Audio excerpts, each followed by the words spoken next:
Hey everyone, welcome to another episode on the Asian Hustle Network podcast. Today we have a very awesome guest. Her team actually reached out to us via cold email. We looked at her profile.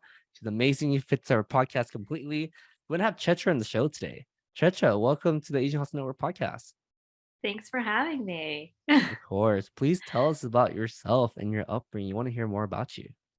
Yeah, so I am the co-founder at Brooklyn Deli. We make Indian sauces and condiments, and I'm also a cookbook author.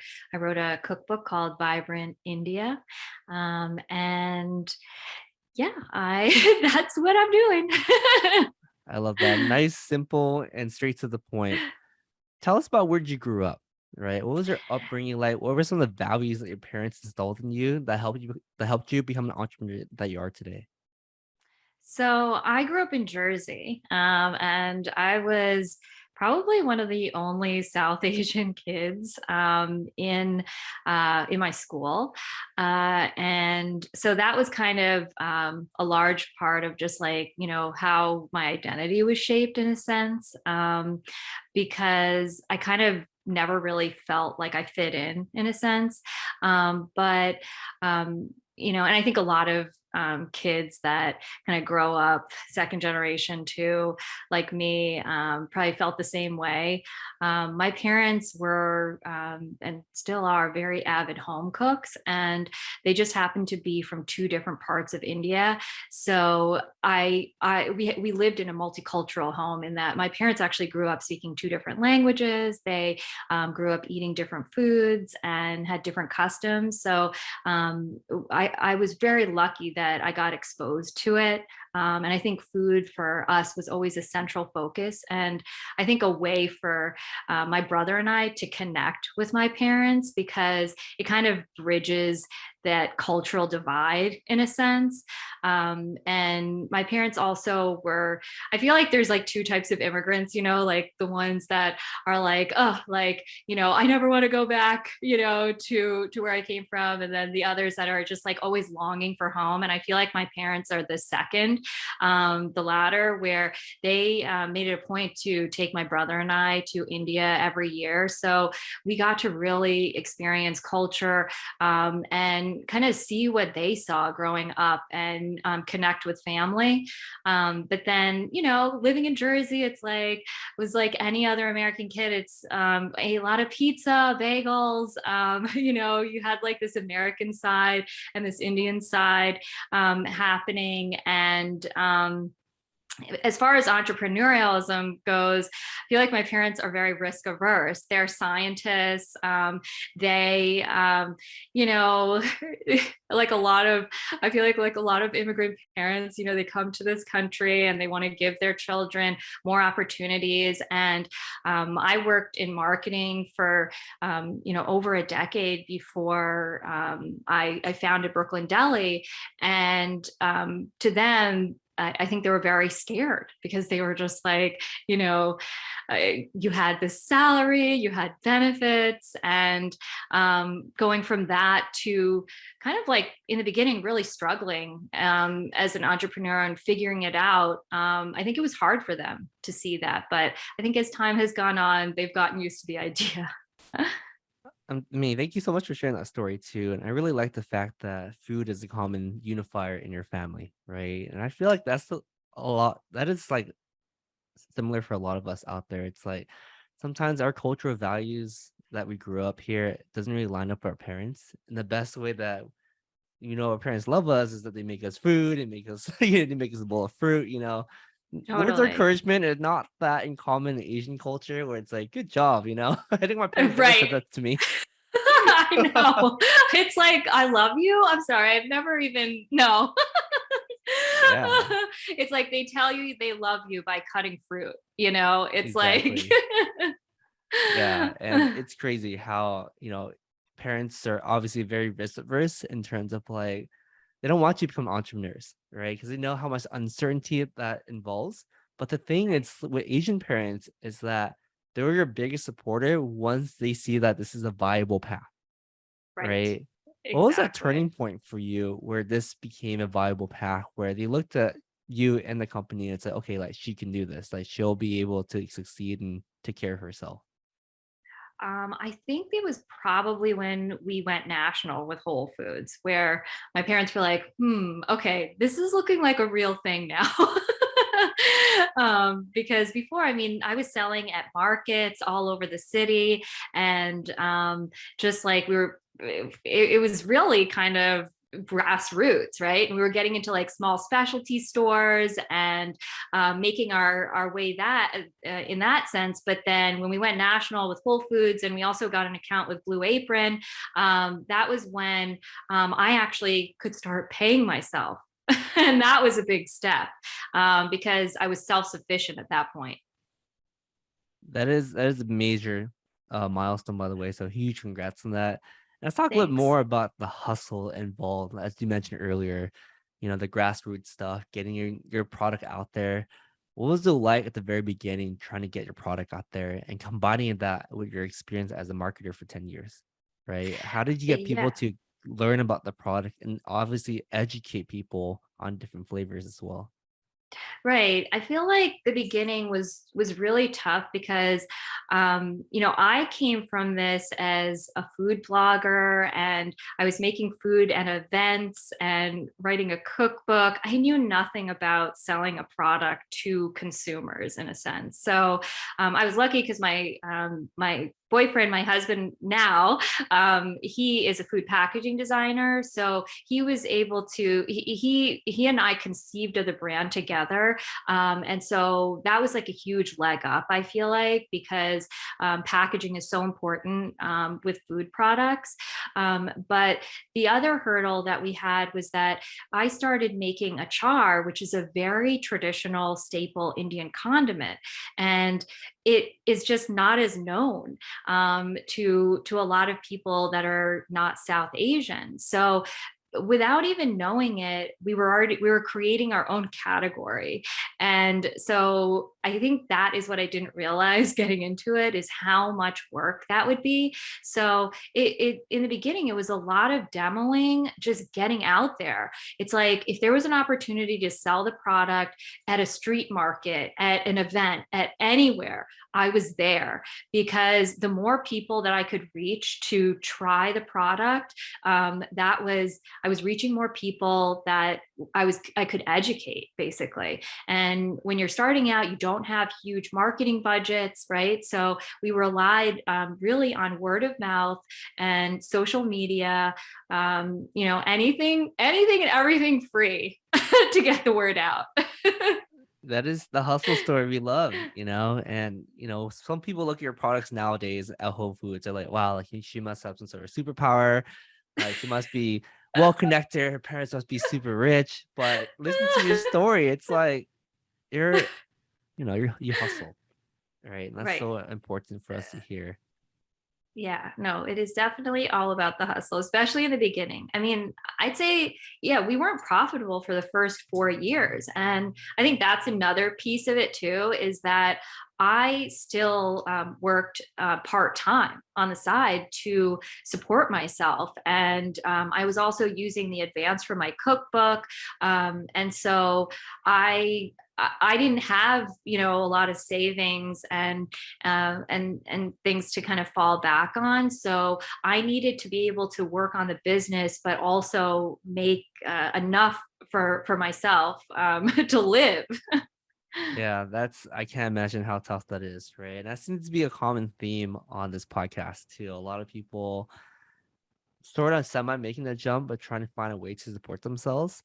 And let's dive deeper into those moments, right? Because I feel like they're very character defining moments where honestly those times suck, right? Oh, yeah. Because how the hell am I gonna pay this bill? Is this gonna be a viable idea? You have so much doubt, and I feel like there's probably more doubt and more bad days to entrepreneurship than people think, Right. right? Right. And I want to No, hear about definitely. that story of what you experienced. Like, what was going through your mind when you're hitting like these low points in your entrepreneur journey, where it's like, damn, like, should I continue? Should I stop? Was my parents right? Like, I want to hear about those moments. Right. Well, that actually is a good point. It's that, when your parents are kind of like fearful of your future as well, and you're kind of looking at your numbers and thinking like maybe this isn't going to work.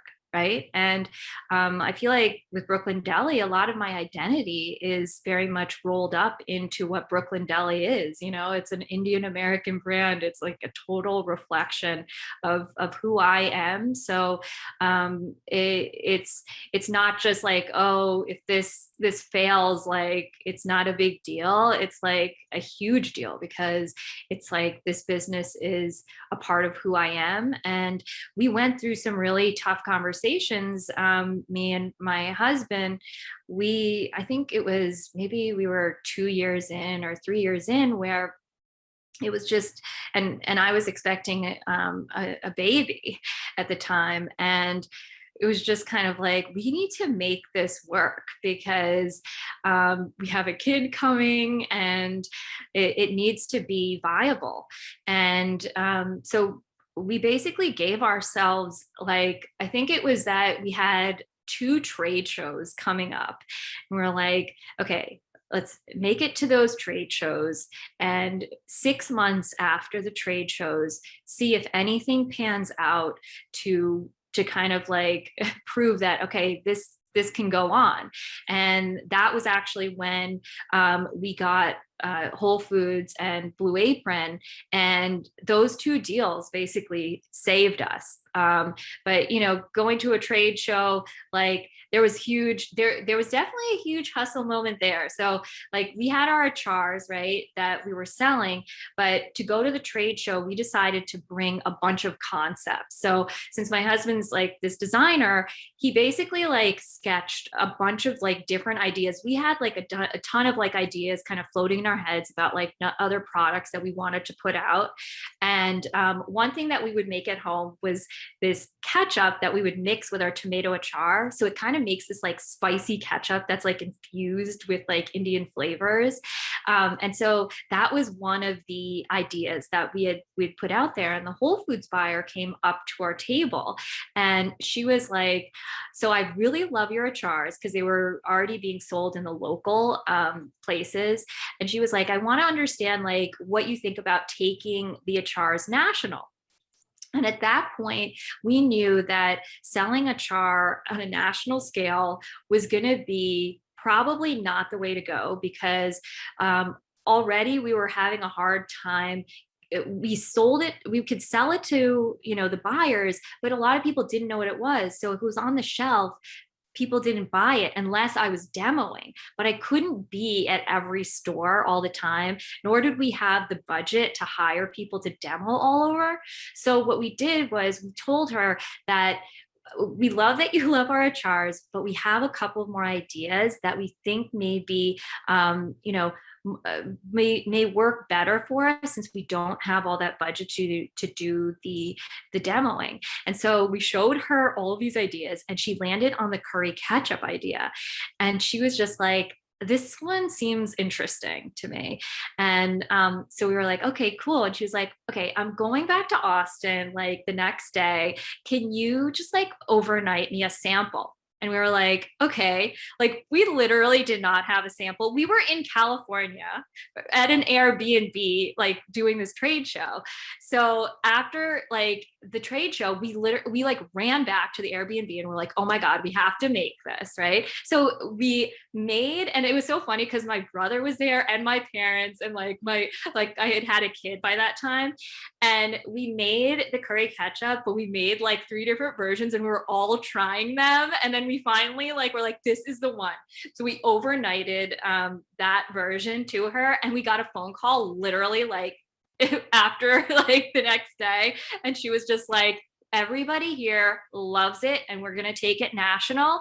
And can you develop a curry mustard for me? And we were like, yes. But like, you know what I mean? Like, it's just like, you kind of have to, I guess, like just innovate on the fly and just kind of like think of all these different ways that you can make your business survive if it's what you really want to do.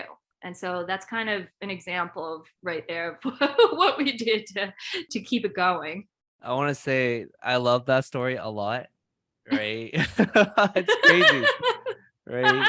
I think it's so crazy to hear those type of stories because it's so common, not just like among small entrepreneurs, but these big companies that you see.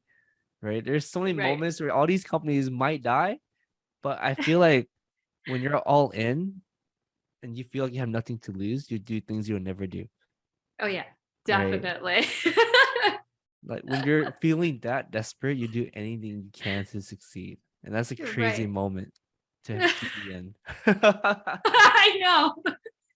It's like you have to think for yourself. When you're working for somebody else, it's like, I mean, at least for me, I realized this, like, I didn't have as much motivation, right? But like when your life is on the line, it's like, my Yeah. kid needs to eat.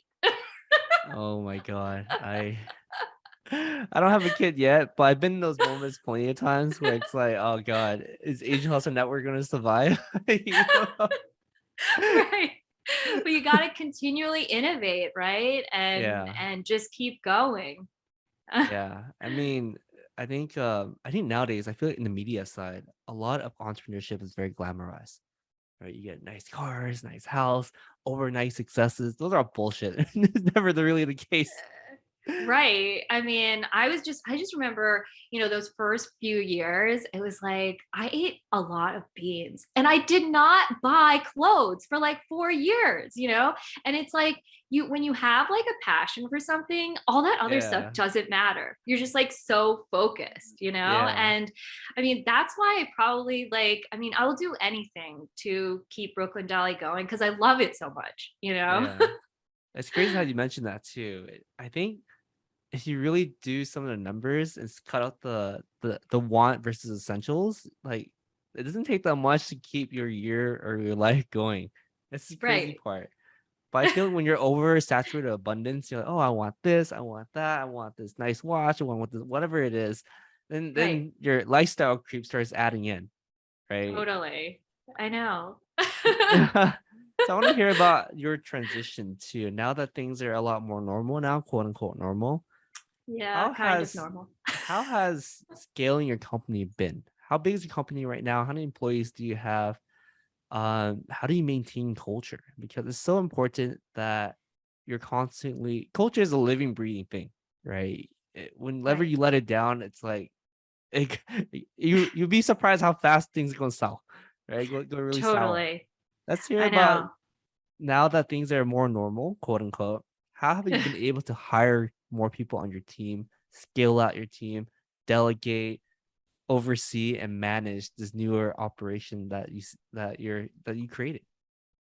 Right. When I started this business, I think that you get so lost in the weeds with just the product and how you're going to market it that I feel like for a lot of entrepreneurs, because I've talked to a lot of other small business owners, the management piece is probably one of the hardest, and it's one that I don't think, yeah, I didn't see coming, right? Because as the business grew and I needed help, I started to bring in more team members, and that was at the time before the pandemic too, right? So that was a lot easier because everybody, we could meet. And we to just work in person was a whole other ball game than remote working. And so I think for us, at least, like everybody that works at Brooklyn Deli, it's remote. And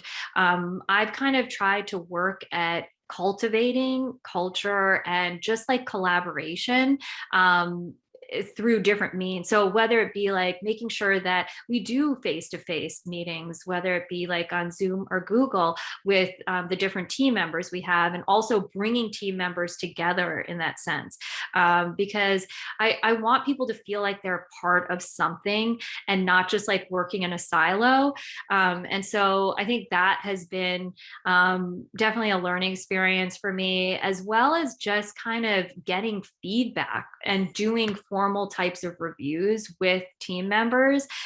Because since management is like kind of, it's a new thing for me, I need that guidance as well. And so I have learned so much just from the people that I work with in terms of like, how to delegate, how to maybe like let people do their thing, and like giving people freedom in a sense. And I feel like I don't want to be working or managing people in a vacuum either. And so doing these kinds of reviews that are like 180 reviews has been like a large piece of like how I feel like I've developed talent within Brooklyn Deli, but also my own ways of managing people on the team. Yeah, I mean, let's talk about your first hire. I mean, that must be nerve-wracking for you. What was the Yeah. first position that you need to hire, and what kind of questions were you asking this first person? Yeah, so I guess the first person that I had with me was doing kind of more actually like social media, and she was, I guess, kind of like came on as a consultant in a sense, but she was really great, and she came like on the team to kind of set frameworks up because I kind of didn't know how we should kind of organize things, and she set everything up so that I could hire people to kind of take on a lot of the pieces because I didn't even know where to begin. And that was definitely a learning experience for me just because I was kind of like in a realm that I was somewhat familiar with because I came from the marketing realm, but like she was coming from it from like a very social media aspect. So I was like learning from her as well. And like and like many other hires at Brooklyn Deli, she came through a referral through a friend in my community. And I think that for the most part, I feel like for a lot of the people that I have hired, that it has been a very successful type of relationship. It has come through my community. And so I think that is one thing that I feel like a lot of people say, like, oh, once you have a job posting, like, just put it out on LinkedIn or put it out. My thing is like definitely tap your network first because those are the people that most likely already maybe know about your brand, may even use your products, and would feel passionate because you guys have friends in common or people in common. So that's one of the things that I learned when I realized that first hire we came through my community, but I had other subsequent hires that had come, through other means that it didn't work the same way. Yeah, I agree. I think community is an underrated part of driving a successful company, right? You need to tap your community. Also, the benefit of tapping into your community is that they know kind of what your mission is, what you're working on. And especially at an early stage company, every single hire dictates your culture right off the bat, Right, right? right, totally. I know it is. And another thing that I find interesting is that like not hiring for people also that you feel like you could be friends with in a way, but Yeah. really hiring for the right person for the job too, in a sense. I feel like that's another thing that I kind of had to learn over time is that, like it's fine if you're like buddy buddy, but it's like, can this person do the job? Like, you know? Yeah. I mean, I have a lot to say on that topic as well. I feel like Yeah. people that you're buddy buddy with, it's harder to sort of be a boss, if that makes Oh sense. yeah, yeah, definitely. Because now it's like a mixture of boss and friendship. You're telling them, "Hey, man, like I really need this done." Like Right, right. they're like, "No, it's You're tomorrow. like, It's wait, tomorrow." yeah, yeah, I'll do that. I'll get to that. Yeah, I mean, congratulations on all your success, being able to scale, being able to get a Whole Foods, building sustainable business. Let's switch over and talk a little more about you as an author. I know earlier that you briefly mentioned of you publishing a book. Right. What was that process like? Was that before or after you started your company? As you mentioned earlier, more chronologically in your timeline, you mentioned that you were a food blogger first. Right. Walk us through Yeah. this exact timeline so we have a clear idea what your journey was like. Yeah, so I guess I mean the journey to get to the cookbook was an interesting one. It was basically like I had started doing this food blog, right? But I was still working a job on the side. I was doing marketing full time, and at the time, I just wanted to document my family's recipes. But what ended up happening is that it started to become this way for me to just like I guess like look at my identity as an Indian American through the lens of food. So what I ended up doing was like I was taking these traditional cooking techniques I was learning from my family, but then I started applying them to like local produce. Or I would like, different cuisines that I was eating in the city. And then as time went on, more people started to read the blog besides my mother.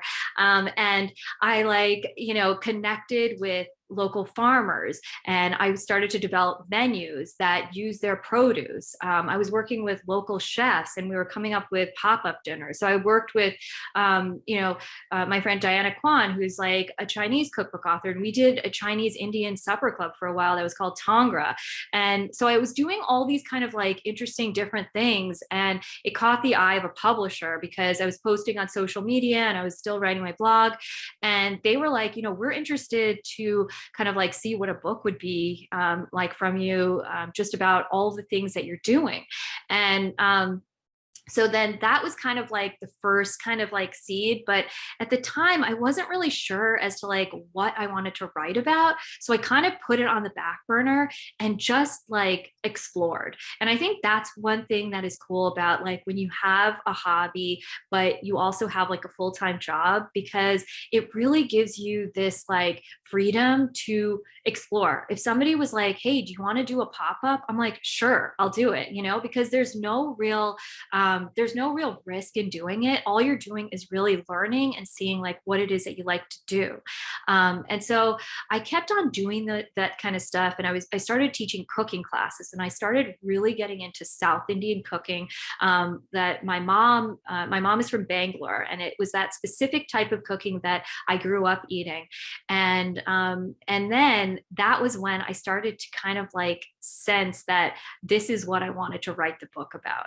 So I basically like I got an agent, and that was also through my network. I just kind of like reached out to different people that I knew had written cookbooks, and I asked them if they would kind of recommend their agent, and then I started talking to some, and I knew this idea like it had crystallized in my head just from like just the experience of doing it, that I wrote like an 80-page proposal, gave it to the agent, and she shopped it around, and there were a couple of publishers that were interested, and this took time though, and finally in 2014 is when I started writing the cookbook, and I decided to launch Brooklyn Deli, which I don't recommend doing both of those things at the same time. But I wrote the book over a 3-year period. I did not have a dishwasher. It was definitely a lot. it was a lot.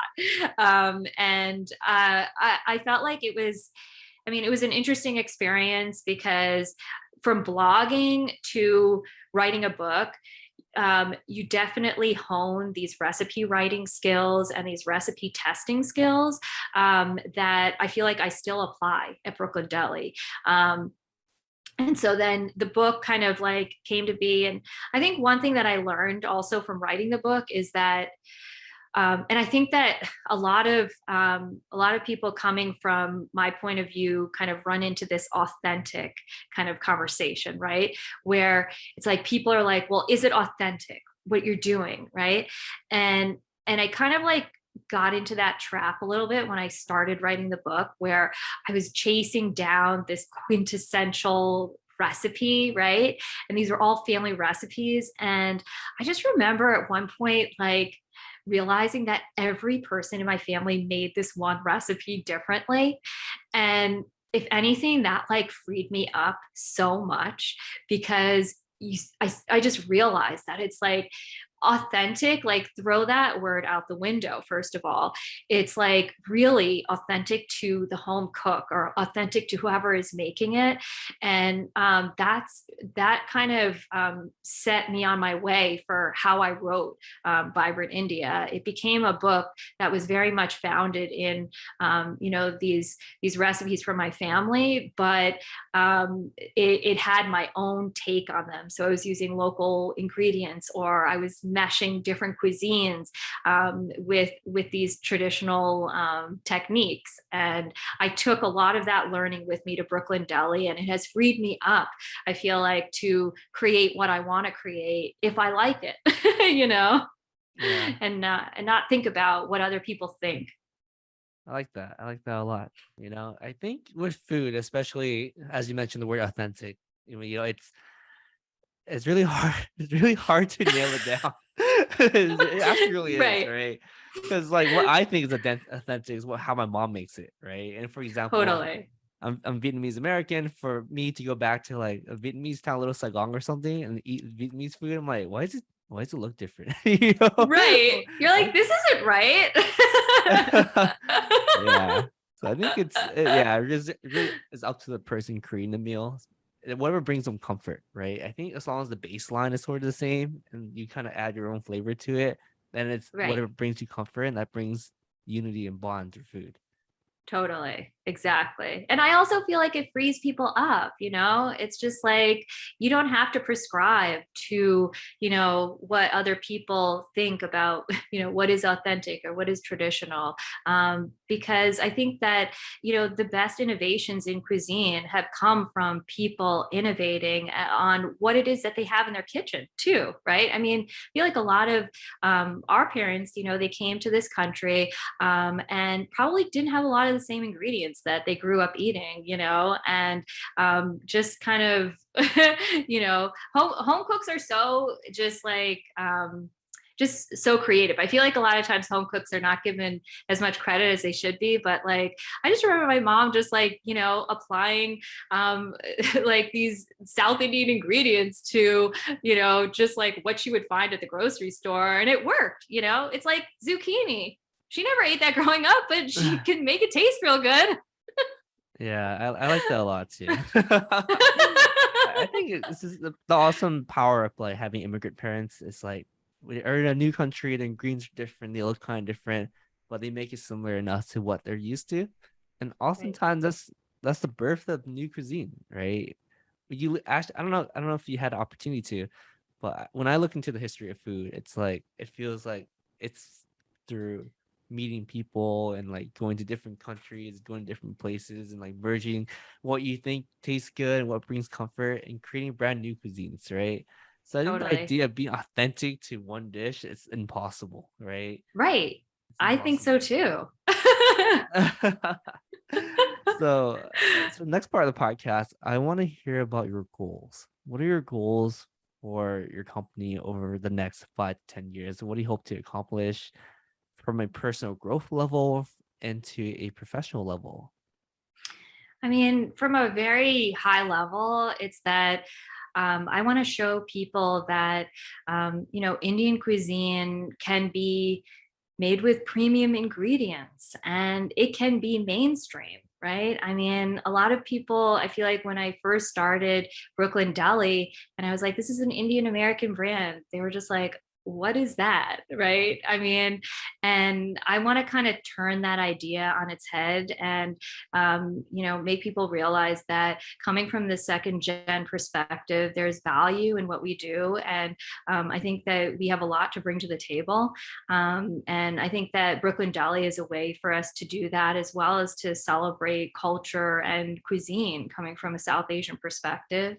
And I would love to see Brooklyn Deli on shelves at every grocery store in America.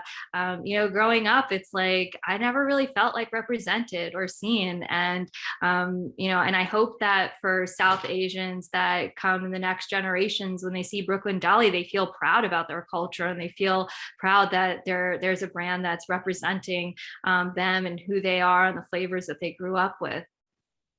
Yeah, I really like that goal and perspective too. And I think what's great about our generation is that we're really pushing for representation, right? We're pushing for visibility because frankly, I feel like that's a common theme among all Asian Americans, right? It's that we're just overlooked. And for the longest time growing up, I think a lot of us were embarrassed about our cuisine. Oh my God, it smells different or whatever it is.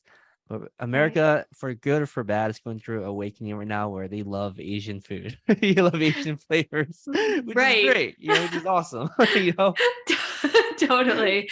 Yeah. But you were like, where were you in middle school when I was bringing my food from home and Why like is that made fun of?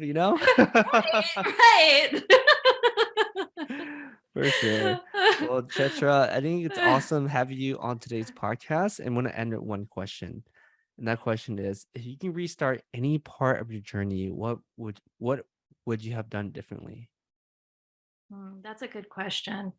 I feel like I would probably have done a little bit more research. I feel like, you get so excited about an idea and you just want to put it out there. But I, I didn't really do a lot of research about category or anything like that in supermarkets or even, how to go about it. And I feel like if I could do it again, I would probably slow it down a little bit and just kind of like be a little bit more methodical about like how we did our launch. Not take too long, but just a little bit. Yeah. I mean, you're highly successful right now, right? And it's awesome hearing that perspective too about being more methodical. But I feel like most entrepreneurs kind of dive head deep into it and then figure out that, oh, I gotta swim or sink. you know?